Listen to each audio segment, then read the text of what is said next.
All right, today we're unpacking something pretty cool. It's the story of two incredibly powerful brothers, both Monkey Kings, who end up in this epic, bitter feud. But here's the twist. How that story gets told changes dramatically depending on where you are in the world. It's basically one story, but with two completely different tellings. So here's how we're going to break it down. We'll start with the two brothers, then dig into how this whole feud even started. We'll look at a key battle, a controversial decision by the hero Rama, and how they eventually form an alliance. And by the end, we'll see what all these differences really mean. Okay, so let's meet our main characters, Vali and Sugriva. They're these two powerhouse monkey king brothers from the legendary epic, the Ramayana. Now, the names are the same, but the story you hear in India is wildly different from the one they tell in Thailand, which is called the Ramakian. So that's the big question, right? How do two brothers this powerful end up as mortal enemies? Well, the simple answer is a massive misunderstanding. But oh man, the details of that misunderstanding, that's where things get really juicy, and it's exactly where these two epic stories start to split apart. All right, let's get right to the heart of it. How did this whole mess begin? Because, the way a fight starts really sets the stage for everything else. And believe me, these two versions are like night and day. So in the original Indian version, the Valmiki Ramayana, picture this. A demon named Mayavi shows up at the kingdom's gates.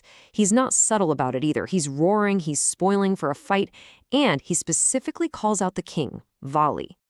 So Vali, never one to back down, chases this demon into a deep cave. He tells his brother, Sugriva, hey, just wait here for me. And Sugriva does, for a whole year. Can you imagine? Then, one day, this foamy blood starts pouring out of the cave, and he hears these demonic screams. What's he supposed to think? He thinks his brother is dead. Totally heartbroken, he rolls this huge boulder over the cave entrance to trap the demon inside and goes home. And well, with the king gone, he's kind of forced to take the throne. It's tragic, for sure, but a pretty clear-cut misunderstanding. Okay, buckle up because now we're jumping over to Thailand's Ramakian. And this is not just a simple little backstory, no. This is a whole epic saga in itself, full of curses, prophecies, the whole 9 yards. And here's the key difference right away. In the Thai version, it's not just some random demon.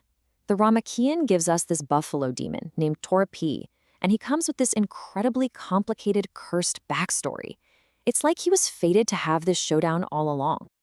And you've got to hear this backstory. It's wild. It all starts with this divine guard who gets cursed and is reborn as a buffalo. There's a prophecy that his own son will kill him, so naturally, he kills all his male offspring. Super dark, right? But one son, our guy Trapi, gets hidden away and survives. He grows up, comes back, and yep, kills his own father, just like the prophecy said.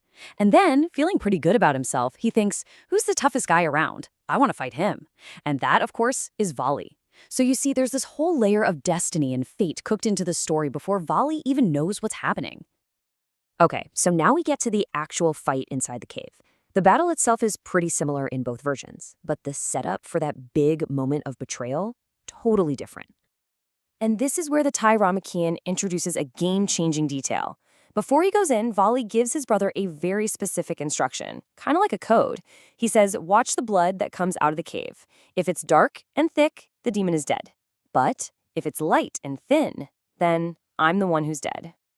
And this one tiny little detail, this simple instruction, completely changes the stakes.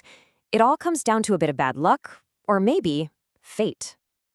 So, Vali wins. He defeats the buffalo demon after this epic battle. But just as he does, wouldn't you know it, a huge storm rolls in. Rainwater floods into the cave, mixes with that dark demon blood, and dilutes it. So what flows out of the cave? Thin, light-colored blood. Sugriva sees it, and his heart just drops. He thinks his brother is gone, and he's just following orders. He seals the cave out of pure grief, not because he wants the throne. It's an innocent, tragic mistake. Of course, Vali does eventually get out, and he is furious. He banishes Sugriva and takes his wife. This is where our main hero, Rama, enters the picture. He steps in to help Sugriva, and man, this is where the story gets really morally gray. Check out the difference here. In the Indian Ramayana, Rama's decision is almost immediate. He sees what Vali did, stealing his brother's wife, as a major sin, and his duty as a righteous prince is to deliver justice. Simple as that. But in the Thai Ramakin, Rama really hesitates. He's thinking, wait a minute, Vali hasn't done anything to me. He's got this whole moral conflict going on and has to be talked into helping. So Rama ends up shooting Vali from a hidden spot. And in the Valmiki Ramayana, the dying Vali just lays into him. He basically says, I did nothing to you. Why did you shoot me like a coward, face me like a warrior, and I would have destroyed you? He's calling out the hero's honor right to his face. And Rama's response here is so important. He doesn't see it as a dishonorable attack. He explains that Vali broke a sacred law, dharma, or the cosmic order of things, by taking his brother's wife. Rama says he's not acting as a warrior, but as a king, delivering punishment for that crime. And hearing this, Vali actually understands and accepts his death. Whoa, okay, but the Ramakian's version is like something out of an action movie. First, it gives a reason why Rama had to hide. Vali had this divine power where anyone who fought him face to face would instantly lose half their strength. So it was an impossible fight. But here's the kicker. Vali is so powerful, he catches the arrow out of the air. He looks at it, recognizes it belongs to Rama, who he knows is a divine incarnation, and he just gets it. He knows his time is up. Rama even offers to magically heal him, but says it would leave a tiny scar, a tiny mark of shame. And for a king as proud as Vali, no way. He chooses an honorable death over a life with even a hint of imperfection and takes his own life. So, Vali is gone and Sugriva is back on the throne. Now it's time for him to make good on his promise to help Rama find his wife Sita. But, you guessed it, even how they get their army together is told in two very different ways. I find this part fascinating. In the Indian version, Sugriva gets a little too comfortable being king again. He starts partying and completely forgets his promise to Rama for 4 months. Rama's brother has to show up, absolutely furious, to get things moving. But in the Thai telling, Rama is much more proactive. He only waits 7 days before sending a little nudge. It just keeps the whole story moving at a much faster clip.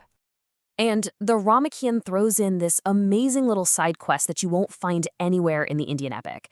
To get all of Vali's old allies on their side, the monkey god, Hanuman, uses his magic to literally pick up another king's bed while he's sleeping in it and fly him over to Rama. It's just this fun, magical moment that really shows you how much the Thai version loves a good supernatural adventure.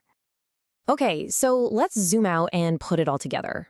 When you look at all these changes, what does it really tell us about the people who have been telling and retelling this story for centuries? I mean, look at this. Laying it out side by side makes it crystal clear, doesn't it?